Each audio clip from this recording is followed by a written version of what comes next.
Oke Pak Aris, gini Pak Aris, saya pengen tahu ya, kadang-kadang kita sebagai mitra, itu kalau mau ngundang orang atau memilih yang apa, ini kita prospek, ini kita bingung gitu Pak. Ini kira-kira aktif apa enggak, ini mau jalan apa enggak, terus gabung apa enggak, kadang-kadang itu jadi blok saya gitu loh Pak. Kadang-kadang saya berpikir milih-milih akhirnya. Nah ini kalau menurut Pak Haris gimana Pak? Biar kita benar-benar bisa dapat mitra yang benar-benar tepat gitu loh Pak. Ya, jadi itu memang banyak ya, termasuk saya dulu mikirnya, oh ini kira-kira punya uang enggak ya, ini kira-kira jalan apa enggak ya, ini macam-macam kan. Ya, tapi akhirnya kita lihat nih, sekarang apalagi sekarang buktinya udah banyak nih ya. Kita lihat mereka-mereka yang sukses saja deh. Coba ada yang namanya Bu Murni, ya Bu Murni yang dari Kebumen. Yeah. Latar belakangnya apa? Tukang cuci, ya, tukang setrika, ya, anggaplah pembantu rumah tangga.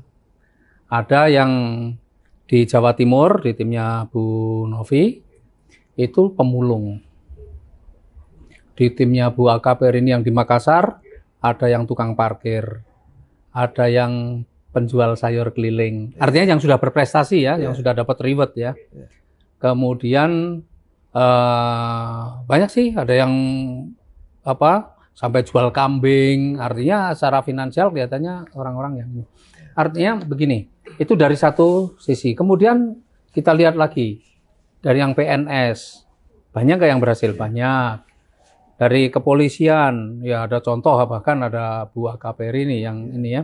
Kemudian dari TNI juga banyak, di mitra saya yang di Jawa Timur juga dari TNI, Pak David juga sudah berprestasi. Artinya orang yang kelihatannya nih sibuk dengan pekerjaannya, waktunya habis, faktanya juga bisa.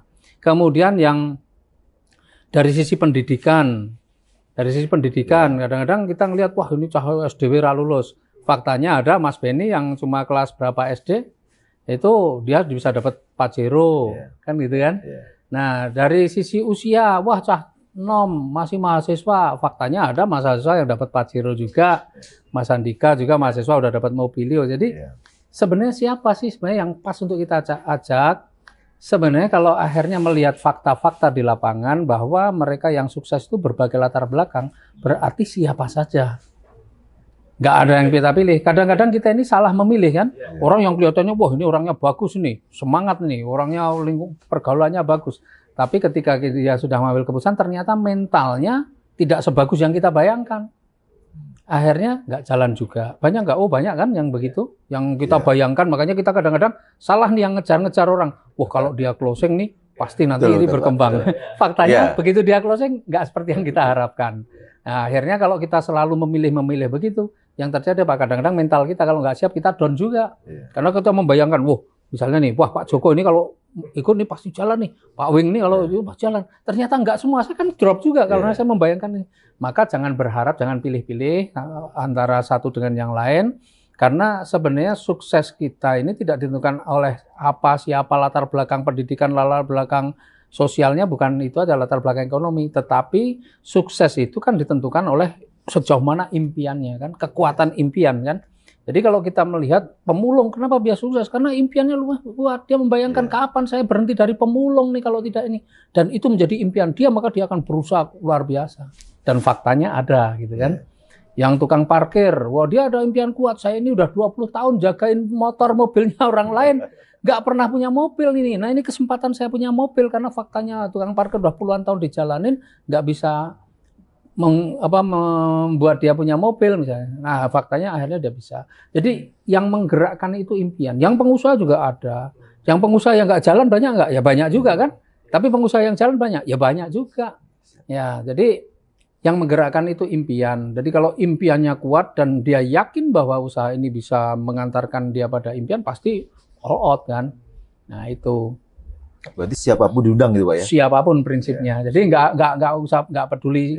Yang penting orang itu, karena begini, contoh ya, setiap kita ada pertemuan, seminar gitu ya, sebenarnya banyak orang kan yang punya duit. Tapi ada yang langsung dia keluarin duit, ada yang masih mikir-mikir. Iya kan? Nah kenapa? Ya karena sebenarnya ini beda mentalnya. Mental orang yang langsung mengambil keputusan mau, dan ada yang masih mikir-mikir. ya itu beda mentalnya. Yang satu tuh udah siap langsung berjuang, yang satu aku isora ya. Dia masih punya masalah dengan dirinya sendiri gitu loh. Artinya keraguan di dalam dirinya sendiri pun belum selesai. Nah, tapi kalau mereka yang memang punya mentalnya siap benar-benar berjuang, nggak punya uang pun dia akan perjuangkan.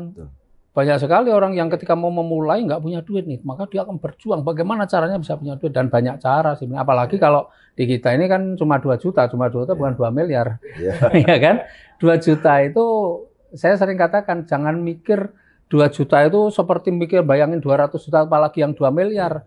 2 juta itu hanya modal kecil yang bayangin boleh miliaran, tapi yang 1,67 miliar hasilnya yang dibayangkan. Kalau bayangin 2 jutanya nggak punya duit, ya rasanya berat. Tapi kalau kemudian dia mampu membayangkan 1,67 miliar hasilnya, ya insya Allah nggak berat.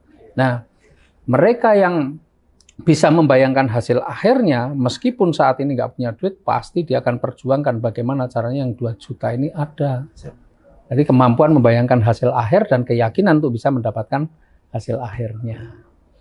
Kan gitu. Dan kalau yang pilih-pilih banyak orang yang kecewa juga. Termasuk ya kalau saya bilang saya ini ada yang saya bayangkan tuh wah seorang kepala dinas. Kan gitu kan. Kalau kepala dinas masuk, wah dia kan punya banyak pegawai bawahannya. Ya. Wah, ini kalau mau jalan nih bawahannya pada bisa dikondisikan padahal ternyata alasannya sibuk terus kan. Jadi nggak usah pilih-pilih orang karena faktanya yang jalan ya begitu dari segala kalangan. Jadi kita ketemu pengusaha, mau ketemu pegawai, mau ketemu pengangguran bahkan atau mungkin orang lain jalan aja. Yang di siapa? Yang Mas Dwi ya, Mas Dwi itu dulu mantan TKI ya. Faktanya TKI legal. Tapi ketika dia serius jalankan ini faktanya juga bisa berhasil. Pak Amer. Jadi kalau kita melihat mereka-mereka yang berhasil ternyata latar belakangnya juga variatif kan. Betul. Nah, artinya ya itulah menjadi kesimpulan kita bahwa kita tidak perlu pilih-pilih siapapun, yang penting ya karena ada kesamaan di antara mereka semua sebenarnya. Kesamaannya apa? Podo-podo diutang. Sama-sama punya utang semua kan. Nah, jadi masuknya dari situ aja. Itu kan. Nah, ada kesamaan. Ya, gitu Mas. Oke, siap. Terima kasih Pak Aris atas penjelasannya. Kalau dirasa video yang kami unggah ini bermanfaat, silahkan tekan tombol subscribe dan loncengnya supaya kalau saya upload video-video terbaru teman-teman bisa mendapatkan notifikasinya. Dan sekaligus kalau memang ini video yang diunggah itu adalah video-video yang baik, silahkan tekan tombol like dan bagikan ke teman-teman yang lain. Peace.